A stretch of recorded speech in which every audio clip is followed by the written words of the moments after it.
కూడా సక్రమంగా లేదండి.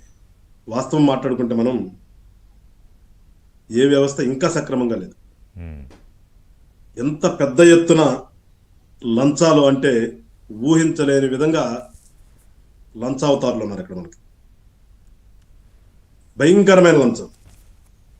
ఇవాళ ఎమ్మెల్యే గారితో ఫోన్ చేయించుకుని వెళ్ళినా కానీ ఒక రెవెన్యూ ఆఫీస్కో ఒక మున్సిపాలిటీకో ఇంకోటి XXXY డబ్బులు ఇవ్వకుండా ఏ ఆఫీసర్ పనిచేసే పరిస్థితి ఆంధ్ర రాష్ట్రంలో లేదు.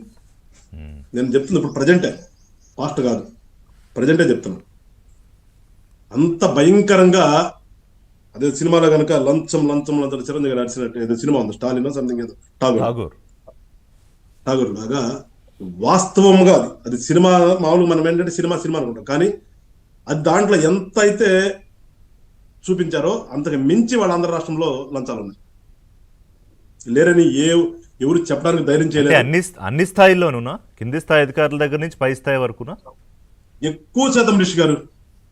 ఇలా మన ఏదో కొంతమందిని తీసి పెడితే ఇందాక శ్రీనివాస్ గారు చెప్పారు, ఎవడో అక్కడ కొంతమంది ఉన్నప్పటికి కూడా ఆ నీళ్ళలో కనుక ఒక సుక్కేస్తే మొత్తం ఎట్ట అవుతాయో ఇక్కడ కూడా అంతే అన్నట్టుగా ఏదో కొంతమందిని తీసి పక్కన పెడితే మేజర్ ఇవాళ ఆంధ్ర రాష్ట్రాన్ని పట్టి పీడిస్తుంది ఏంటంటే లంచాలు.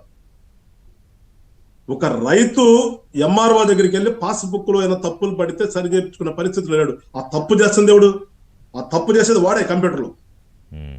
వాడు తప్పు చేసి వాడు తప్పును వాడు సరిదిద్దకుండా వీళ్ళని నెలల తరబడి తిప్పుకుని కొన్ని వేల రూపాయలు ఇస్తేనే చేసే పరిస్థితిలో రెవెన్యూ ఆఫీసులు ఉన్నాయి వాడు. ఇకపోతే ఇప్పుడు మనం మీరు అన్నట్టుగా పాలు ఏంటి? అసలు పాలు ఎక్కడ అడల్టరేట్గా వెళ్ళదు. అసలు ఈ రాష్ట్రంలో ఇవాళ మనం తినే దాంట్లో కల్తీ లేకుండా తింటున్నామని గుండెల మీద ఎవరైనా చేసుకుని చెప్తారా? ఈ లంచం తీసుకునే అధికారితో సహా ఎవడైతే ఈ ఫుడ్ అల్టరేషన్ ఇన్స్పెక్టర్ల దగ్గర ఉన్నారో, ఎవరైతే కంట్రోల్ చేయాల్సినటువంటి ఆఫీసర్లు ఉన్నారో, వీళ్ళందరూ కూడా వాళ్ళు డబ్బులకే ప్రాధాన్యత ఇస్తున్నారు తప్పితే వాడు కూడా ఆ డబ్బులు తీసుకుని విషమే తింటున్నామనే జ్ఞానం లేకుండా ప్రవర్తిస్తారు. ఇవాళ ఆంధ్ర రాష్ట్రం నేను చెప్తున్నా అండి, ఎవరు మీరు కానీ నేను కానీ ఎవరైనా అక్కడ ఉన్న పెనాలిస్టులు కానీ బయట జనం కానీ మనం తింటున్న తిండిలో కల్తీ లేకుండా తింటున్నామని ధైర్యంగా ఎవరైనా చెప్పానండి?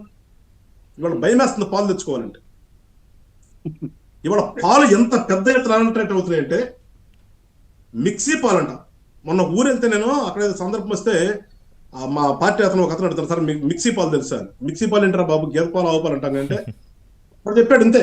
ఇప్పుడు తిరుమలలో కనుక నేను ఎట్లా తయారు చేశారో అదే విధంగా పాలను కూడా తయారు చేస్తున్నారు. ఆవుతో పని లేదు, గేదెతో పని లేదు. వాడు ఇంట్లో ఒక మిక్సీ పెట్టుకుని పాలు తయారు చేస్తారు. అవి టౌన్లోకి వస్తుంది. అది తెలియకుండా వస్తున్నాయంటే ప్రతి అధికారికి తెలుసు. నెలవారీ మామూలు తెలుసుకుంటారు వీళ్ళంతా కూడా. ఈ ఉన్నటువంటి కొన్ని వ్యవస్థల్లో ఉన్నటువంటి ఎంప్లాయీస్ వాళ్ళు నెలవారీ ఖచ్చితంగా వీళ్ళందరూ తీసుకొచ్చి ఇచ్చేళ్తారు. అంత పెద్ద ఎత్తున వాళ్ళ ఆంధ్ర రాష్ట్రంలో ఫుడ్ అల్టరేషన్ ఉంది. అల్టరేషన్ జరుగుతుంది ఈరోజు కూడా. అది తెలియదు అని అనుకుంటే మన పొరపాటు. ఏ అధికారికి తెలియకుండా జరగట్లా, ప్రతి అధికారికి తెలిసే జరుగుతుంది. ప్రతి నెల వాడి డిపార్ట్మెంట్కి తీసుకొచ్చి లంచంగా ఇస్తారు. ఇలాంటి వాళ్ళందరూ కూడా, ఇలాంటి వాళ్ళందరూ పోగేసి ఒక లంచం అమౌంట్ ఇచ్చిపోతుంటారు. కొన్ని అయితే ఇండివిజువల్గా వచ్చి ఇచ్చే వాళ్ళు ఉన్నారు. ఇప్పుడు తెలియదండి ఇది. ఇలా చంద్రబాబు నాయుడు గారు పోట్లాడారంటే చంద్రబాబు నాయుడు గారికి కూడా తెలుసు ఇంత పెద్ద ఎత్తున జరుగుతుందనే విషయం. కానీ అరికట్టవలసింది ఎవరు? మీరు ఇందాక అన్నారు ఎందుకు ఇంత జీతాలు తీసుకుంటున్నారని. వీడు ఎవడికి తక్కువ జీతాలు ఇలా టీఏ రాలేదంట, డిఏ రాలేదంట, దానికోసం రోడ్డు మీదకి వస్తారంట. వీడు టీఏల మీద ఉన్నటువంటి శ్రద్ధ అసలు ఉద్యోగం మీద ఉందా?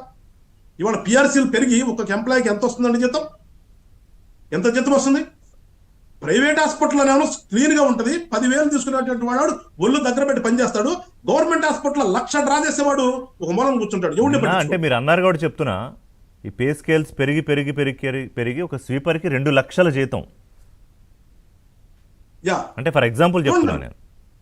వాడు కడుగుతున్నాడా? అసలు వాడు ఉద్యోగం రాడండి. అసలు వాడు ఉద్యోగం రాడు, 10,000 నుంచి ఇంకోటి పంపిస్తాడు. వాడు కాసేపు తిరిగిపోతాడు. ఇంత దారుణంగా జరుగుతున్నాయి ఇక్కడ. తెలియట్లేదా? అధికారులకు తెలియదా? ఎవరు తెలీదు? పైన వాళ్ళు తెలియదు. ఇవన్నీ ఏం చేస్తున్నారు మరి? ఎందుకు మిన్నకుండా కూర్చుంటున్నారు?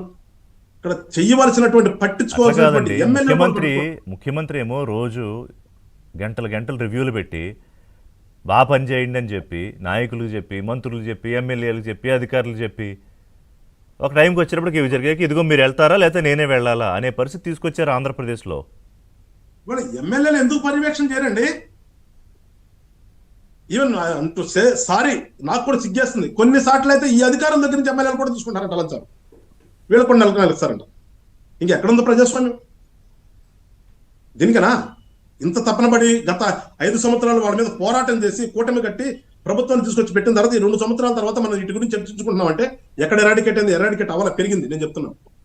మా శ్రీనివాస్ గారు కోపం వస్తే రావచ్చాము కానీ, మా సాహిబ్ గారు కానీ, నేను చూస్తున్నా, లిటరల్ గా చూస్తున్నామండి. నేను కొన్ని హాస్టల్స్కి వెళ్ళాను ఈ మధ్యన. ఎంత దౌర్భాగ్యంగా ఉన్నాయంటే హాస్టల్స్, సంక్షేమ హాస్టల్స్ పిల్లలవి నిజంగా వాళ్ళు ఏ రోజున పాపం చేసుకుని పాప మా తల్లిదండ్రులు కడుపును పుడితే వాళ్ళు వచ్చి హాస్టల్లో ఉంటున్నారు తప్పితే వాడు నిలదీశాను. ఆ వార్డెన్ పిలిపించి లేడు, నిలదీసి పిలిపించి, అరే నువ్వు తింటావా, నీ పిల్లలు పెడతావా అంటే వాడు నీళ్ళు అవుతున్నాడు. అంత దౌర్భాగ్యమైనటువంటి ఫుడ్ పెడుతున్నారు. ఈ అంశాలు ఎప్పుడన్నా మీరు పార్టీ అధినేత దృష్టికి తీసుకెళ్లారా? చెప్పాను, కొంతమంది చెప్పాను. మీకు కూడా కొన్ని ఈ మధ్యన ఒక హాస్టల్కి వెళ్ళి వచ్చి హాస్టల్ వాష్రూమ్స్ అని చూసి ఫోటోలు ఉన్నాయి, మీకు ఒకసారి పంపిస్తాను చూడండి. అసలు మనం దాంట్లోకి నేను వెళ్ళి ఫోటోలు అయితే తీయగలిగిన వార్డెన్ రారా అంటే వాడు రావట్లే లోపలికి. మరి ఎట్లా ఉంటారండి పిల్లలు, పాపం చిన్నపిల్లలు, ఫ్యాన్లన్నీ ఇరిగిపోయి వంగిపోయి. అదేమంటే మేము రోజు పర్యవేక్షణ చేస్తా అంటారు ఎవరు ఎస్డబ్ల్యూసీ వీళ్ళంతా ఉన్నటువంటి అధికారులు. ఏ ఒక్క అధికారి కూడా ఇవాళ చెప్తున్నారండి, ఏ ఒక్క అధికారి కూడా వాళ్ళ బాధ్యతను వాళ్ళు నిర్వర్తించట్లేదు ఈ రాష్ట్రంలో. సో దిస్ ఇస్ ఖచ్చితంగా నేను సీఎం గారు అపాయింట్మెంట్ తీసుకుని వెళ్దాం అనుకుంటాను. ఖచ్చితంగా మీరు డిప్యూటీ సీఎం గారిని కలవండి, మీ పార్టీ అధినేతే కాబట్టి ముఖ్యమంత్రి గారిని కలవండి.